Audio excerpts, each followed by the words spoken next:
Good morning.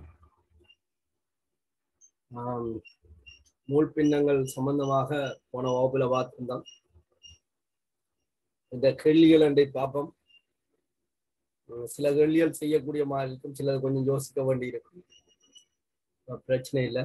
நாங்கள் ஒவ்வொரு கேள்விக்கீடாக ஒரு அனுபவத்தை பெற்றுக்கொள்ளணும். ஒவ்வொரு தலையங்கம் போட்டும் அந்த விஷயத்தை தான் பார்த்து கொண்டிருக்கோம்.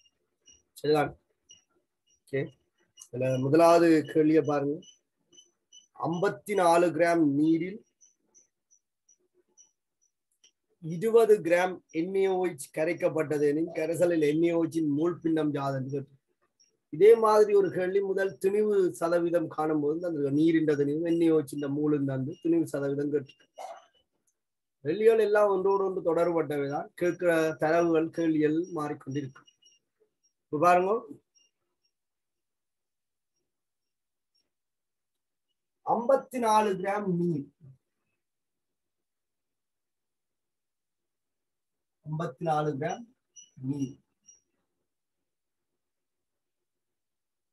20 கிராம் NaOH, 20 கிராம் NaOH ரெண்டையும் கொண்ட கரைசல். இதுல NaOH இந்த மூல் பின்னம் கேட்கப்பட்டது. முதல்ல ஒரு கேள்வி கேட்கப்படும் போது அந்த கேள்வியோட தொடர்பட்ட கணியங்கள் என்ன என்பதை நாங்கள் இனங்காண வேண்டும். இப்ப கேள்வியை பாருங்க, மூல் பின்னம் என்றால் என்ன அப்படி கேட்கப்பட்டது. அப்ப மூல் பின்னம் என்பது என்ன? முதல்ல NaOH மூல் பின்னத்தை கேட்டிருக்கிறதால மூல் பின்னம் என்றா என்னன்ற கேள்விக்கு விடை இருக்கவும். ஒரு கரைசல்ல இருக்கிற மொத்த மூலுக்கும் குறித்த பதார்த்தத்தின் மூலோடையும் தொடர்பட்டதான் இந்த மூல் பின்னம். ஆகவே மூல் பின்னத்தினுடைய கோவையில NaOH மூலும் நீரினதும் NaOH மொத்த மூலும் தேவைப்படுகிறது. ஆகவே தந்த தரவை நாங்கள் இப்ப மூலாக மாற்ற வேண்டிய தேவை இருக்கு. இதே கேள்வியில திணிவு சதவீதம் என்னன்னு கேட்டிருந்தால் ரெண்டையும் கூட்டி போட்டு மொத்த திணிவு மேல் குறித்த பதார்த்தத்தின் திணிவு போட்டு 100 பெருக்கிட்டால் 100 வீதம் வந்து. இப்ப கேள்வி என்னவோ அதுக்கேற்ற மாதிரி நாங்கள் எங்களை மாற்றிக்கொள்ள வேண்டும். அப்ப மூல் பின்னம் கேட்டதால NaOH மூல் பின்னத்துக்கான கோவையில இருந்து நாங்கள் விளங்கிக் கொள்ளலாம். NaOH மூல் அதன் கீழ் NaOH மூல் சக H2O மூல்.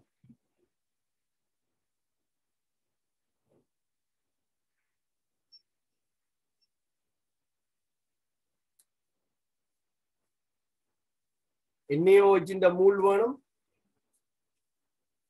நீரின் மூல் வேணும், சண்டையும் கூட்டி மொத்த மூல் காணவும். ஆகவே திணிவுகளை நாங்கள் மூலாக மாற்றுவதற்கு ஏற்கனவே நாங்கள் கற்றிருக்கிறோம். தரப்பட்ட திணிவை நாங்கள் மூலாக மாற்றுவதற்கு M/W/M என்ற ஒரு சமன்பாட்டை பிரயோகிக்கலாம். இதுதான் இதுகளை எல்லாம் நாங்கள் முதலே படிச்சினாங்க. அப்ப நீரின் மூல் திணிவு 54 கிராம், நீரின் மூலர் திணிவு 18 கிராம் மூல் -1 எனவர். இதுல இருந்து 3 மூல் நீர் வரும். நீரினுடைய மூல் 3. இதே போல NaOH மூலையும் நாங்கள் காணலாம். 20 கிராம் NaOH மூலர் திணிவு 40 கிராம் மூல் -1. ஆகவே 0.5 மூல் என அமையும். 0.5 மூல் என அமையும். எங்களுக்கு NaOH மூல் பின்னம் வேணும். NaOH மூல் 0.5 மூல். NaOH மூல் 0.5 சக நீரின் மூல் 3. 0.5 மூலின் கீழ் 3.5 மூல் என அமையும். அலகுகள் வெட்டுப்படும். விடை 5/35 என்று எழுதப்படலாம். 5ஆல சுருக்கிறீங்களா 1/7 என அமையும். இப்படியே நீங்கள் விடலாம். மூல் பின்னம் தானே. விடலாம். இதை நாங்கள் தசத்துல கொடுக்க போனால் அந்த தசம் வந்து முற்று பெறாமல் போய்கொண்டிருக்கும். ஆகவே எங்கேயோ ஒரு இடத்துல வலுவை ஏற்படுத்த வாய்ப்பு இருக்கு. அப்ப நாங்கள் NaOH இந்த மூல் பின்னம் 1/7 என எழுதலாம். நீரின் மூல் பின்னம் இதே கேள்வியில கேட்கப்பட்டால் நாங்கள் நீருக்கு தனியா நீரின் மூலின் கீழ் மொத்த மூல் போடாமல் ஏற்கனவே நாங்கள் படிச்ச தொடர்பை பிரயோகிக்கிறோம். NaOH மூல் பின்னத்திற்கும் நீரினுடைய மூல் பின்னத்துக்குமான கூட்டுத்தொகை ஒன்றாக இருக்கும். ஆகவே நீரினுடைய மூல் பின்னம் ஒன்றில இருந்து NaOH மூல் பின்னத்தை கழிப்பதன் மூலம் பெறப்படும். அதாவது 6/7 இருக்கும். அல்லது நீங்கள் 3 மூலின் கீழ் 3.5 மூல் போட்டாலும் அந்த தொடர்பு தான் கிடைக்க போகுது.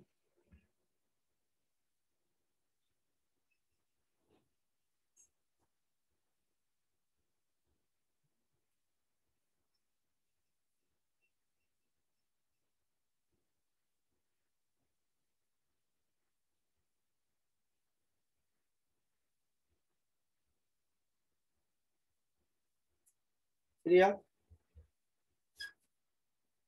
அடுத்த கேள்வி வந்து செய்ய சில நேரத்துல கொஞ்சம் கஷ்டமாக இருந்திருக்கும்.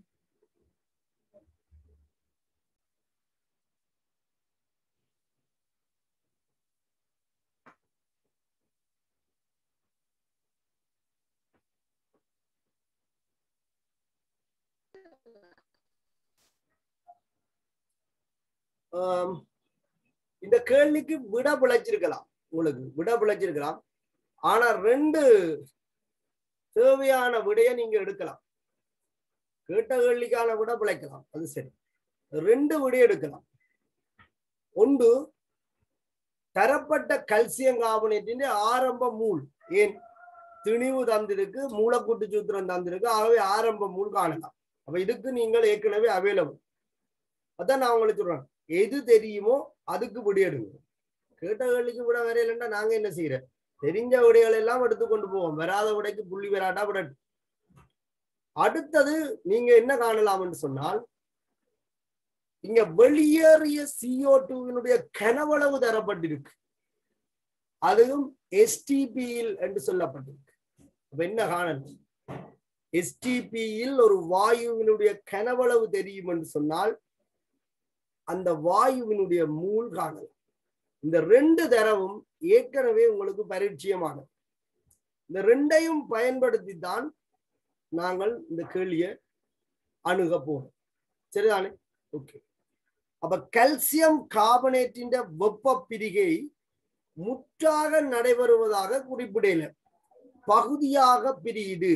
அப்ப ஆரம்பத்தில் எடுத்த கல்சியம் கார்பனேட்டில ஒரு கொஞ்சம் கல்சியம் கார்பனேட் பிரிஞ்சு கல்சியம் ஆக்சைடாகவும் கார்பனீர் ஆக்சைடாகவும் மாறுது. அப்ப வெளியேறிய கார்பனீர் ஆக்சைடு வாயு என்பதால் அது தொகுதியை விட்டு வெளியில போயிடுது.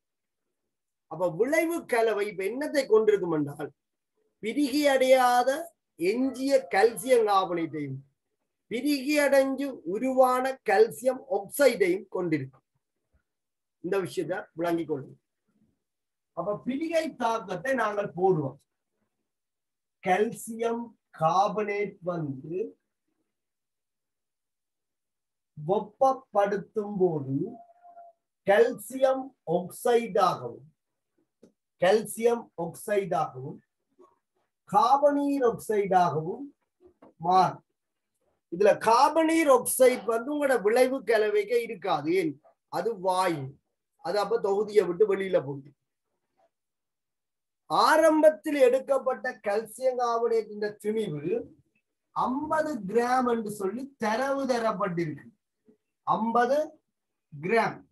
அப்ப நீங்கள் கேட்ட கேள்விக்கு விடையெடுக்கிறதுக்கு முன்னர் இந்த திணிவை பயன்படுத்தி என்ன செய்யலாம் என்று சொன்னால் மூளை காணலாம்.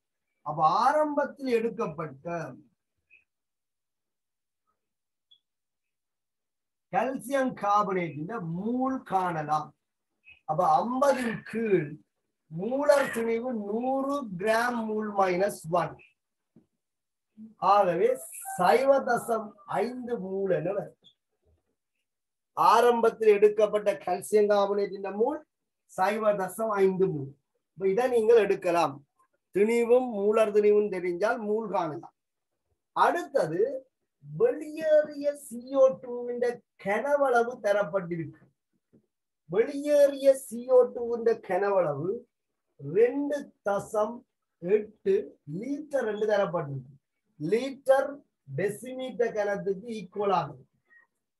ஆகவே 2.8 டெசிமீட்டர் கனம் என்று நீங்கள் கருதலாம். அலகு மாற்றம் எல்லாம் செய்து மினக்கட தேவையில்லை, கருதலாம்.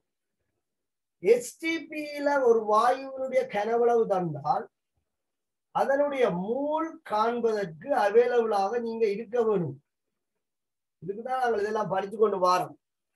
ஏற்கனவே படித்ததுல ஓட்டியை விட்டுட்டு இங்க வந்து அடைக்கலாம். அப்ப கனவளவு 2.8 டெசிமீட்டர் கனம். CO2 மூல் தெரியாது. STP-யில் மூலர் கனவளவு 22.4 டெசிமீட்டர் கனம். மூல் -1 ஆக இருக்கும். 22.4 டெசிமீட்டர் கனம் மூல் -1 ஆக இருக்கும். 22.4 டெசிமீட்டர் கனம் மூல் -1 ஆக இருக்கும். அப்ப இதுல இருந்து நாங்கள் என்ன காணலாம்? வெளியேறிய CO2 மூளை காணலாம். அப்ப வெளியேறிய CO2 மூல் எங்களுக்கு 2.8 கீழ் 2.8 கீழ்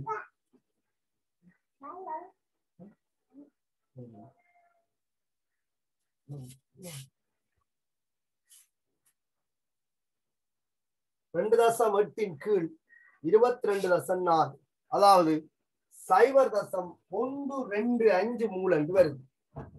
0.125 மூல். சரியா? இந்த ரெண்டு தரவுகளும் தனித்தனியே நாங்கள் ஒரு பாடமாக படிச்சிருக்கோம். திணிவில இருந்து மூல் காண்றதும் மூலர் கனவளவில இருந்து STP-ல மூல் காண்றதும் படிச்சிருக்கோம். சரியா? இந்த ரெண்டு தரவையும் பயன்படுத்தி நாங்கள் எப்படி கேட்ட கேள்விக்கு போறோம் சொல்லி. அப்ப விளைவு கலவையில் ஒவ்வொரு கூறுகளினது மூல் பின்னம் என்று கேட்டிருக்கிறதால விளைவு கலவையை நீங்கள் இனங்காண வேண்டும்.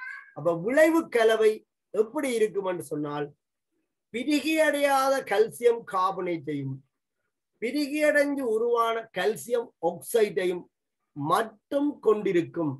காரணம் CO2 ஒரு வாயு, அது தொகுதியை விட்டு வெளியில போகுது. ஆகவே மூழ்பின்னம் காணும் போது உதாரணத்துக்கு கல்சியம் ஆக்சைடின் மூழ்பின்னம் காண போறோம் என்று சொன்னால், கல்சியம் ஆக்சைடினுடைய மூழ்பின்னம் காண போறோம் என்று சொன்னால், கல்சியம் ஆக்சைடின் மூளையும் எஞ்சிய கல்சியம் கார்பனேட்டின் மூளையும் கணிச்சு அதன் மேல் கல்சியம் ஆக்சைடின் மூளை போட வேண்டும். குறித்த பதார்த்தத்தின் மூலங்கள் மொத்தமும். அப்ப உங்களுக்கு விளைவு கலவையில் எஞ்சியுள்ள அல்லது விளைவு கலவையில் உள்ள கல்சியம் ஆக்சைடினது மூலும் கல்சியம் கார்பனேட்டினது மூலும் தேவை. ஆனா உங்களுக்கு தெரிஞ்சதோ ஆரம்பத்தில் எடுக்கப்பட்ட கல்சியம் கார்பனேட்டின் மூலும் வெளியில போன CO2 மூலம் தான் உங்களுக்கு தெரியும். அப்ப நாங்கள் தெரிஞ்சதை முதல் பார்ப்போம். ஆரம்பத்தில் எடுக்கப்பட்ட கல்சியம் கார்பனேட் நீங்க இந்த மாதிரியான கேள்விகளை இப்படியே அணுகி கொள்ளலாம்.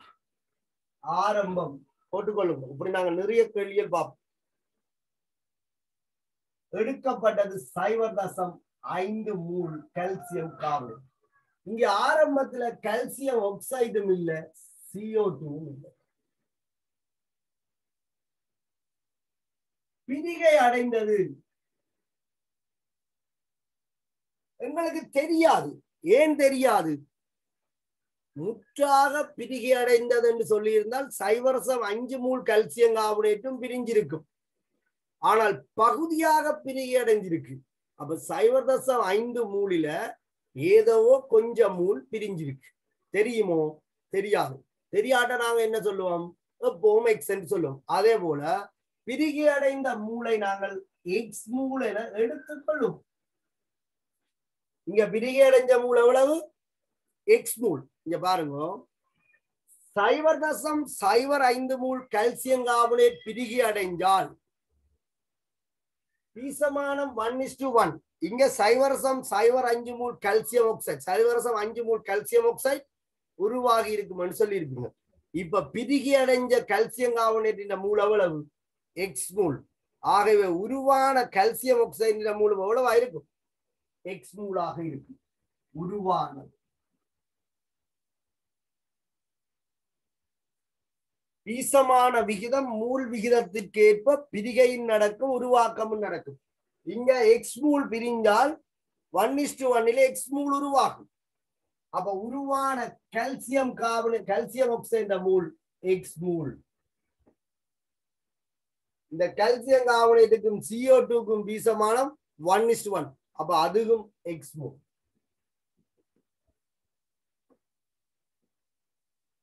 சரியா? நாங்கள் ஏற்கனவே படிச்சிருக்கிறோம் இங்க எவ்வளவு தாக்குதோ அங்க அவ்வளவு பீசமானத்துல உருவாகும்னு சொல்லி. இங்க 0.5 மூலம் முற்றாக பிரியல, அதனாலதான் எக்ஸ் மூல்னு சொல்றோம். அப்ப எக்ஸ் மூல் பிரிஞ்சால் அது பீசமானத்துல உருவாகும். இந்த CO2 எக்ஸ் தானே நாங்கள் கணிச்சு வச்சிருக்கோம்.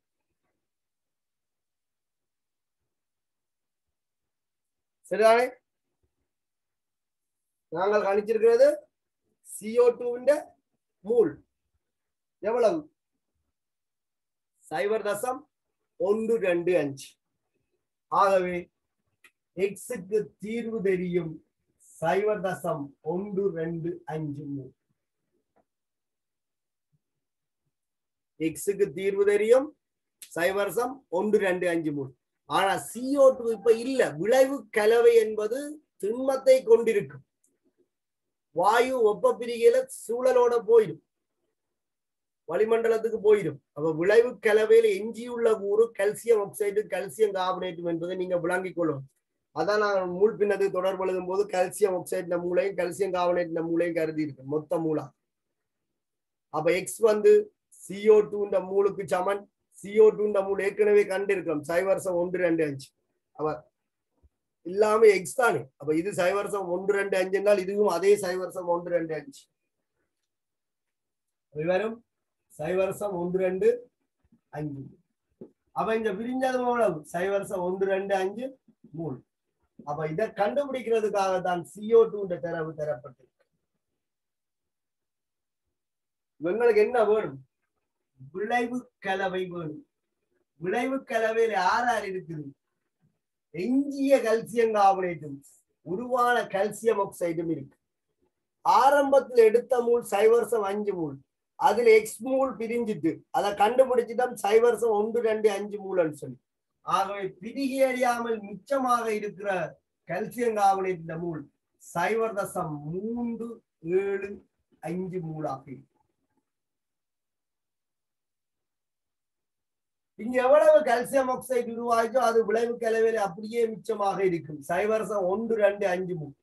இது உருவானது வாயு என்பதால தொகுதியில இருக்காது. அதை நீங்க விளங்கிக் கொள்ளணும். வாயு என்பதால தொகுதியில இருக்காது.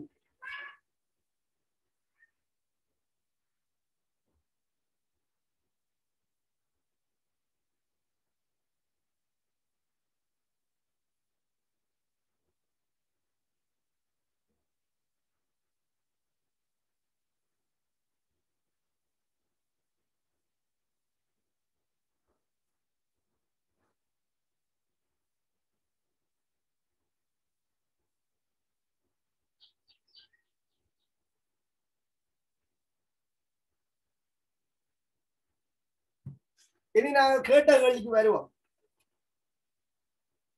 ஒவ்வொரு கூறுகளினது மூல் பின்னம். அப்ப எங்களுக்கு என்ன வேணும்? மொத்த மூல் வேணும். அப்ப இங்க நாங்கள் ஏற்கனவே சொல்லியிருக்கோம் கால்சியம் ஆக்சைடின் மூல் பின்னம் என்பது விளைவு கலவையில இருக்கிற கால்சியம் ஆக்சைடின் மூலின் கீழ் விளைவு கலவையில இருக்கிற கால்சியம் ஆக்சைடின் மூல் விளைவு கலவையில இருக்கிற கால்சியம் கார்பனேட் மூல். சரியா?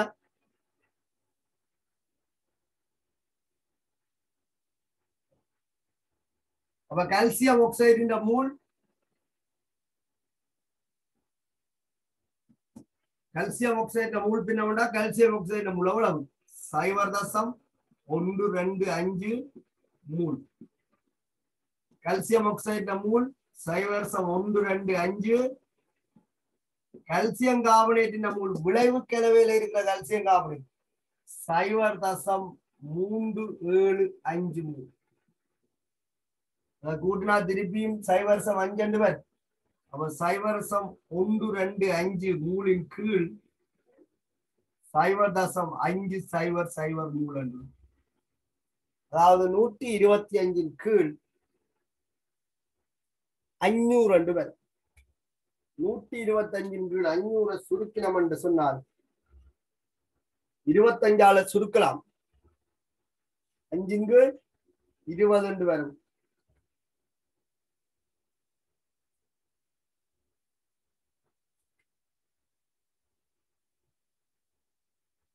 சரியா? இந்த மாதிரி கால்சியம் கார்பனேட்டின் மூல் பின்னத்தை நீங்கள் காணலாம், அல்லது ஒன்றில இருந்து கழிச்சும் காணலாம். எந்த ஒரு சந்தர்ப்பத்திலையும் மூல் பின்னங்கள கூட்டுத்தொகை, மூல் பின்னங்கள கூட்டுத்தொகை உங்களுக்கு ஒன்றுக்கு சமனாக வரும். இது 0.25. நீங்க 1/4 போடலாம், அல்ல 0.25 போடலாம். இதுல இருந்து நீங்கள் கால்சியம் கார்பனேட்டின் மூல் பின்னத்தை காணும் போது ஒன்றில இருந்து கழிச்சு போட்டாலும் சரி,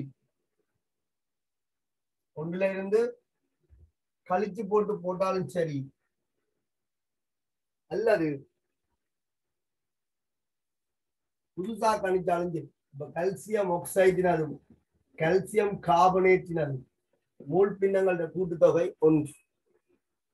ஆகவே கால்சியம் கார்பனேட்டின் மூல் பின்னம்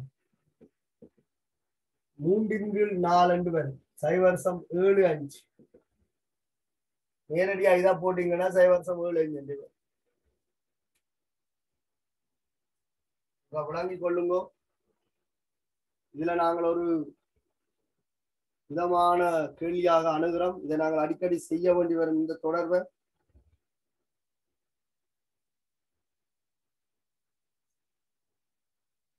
அந்த தரவுகளை நாங்கள் எப்படி பயன்படுத்தி இருக்கிறோம் என்று மட்டும் பாருங்க.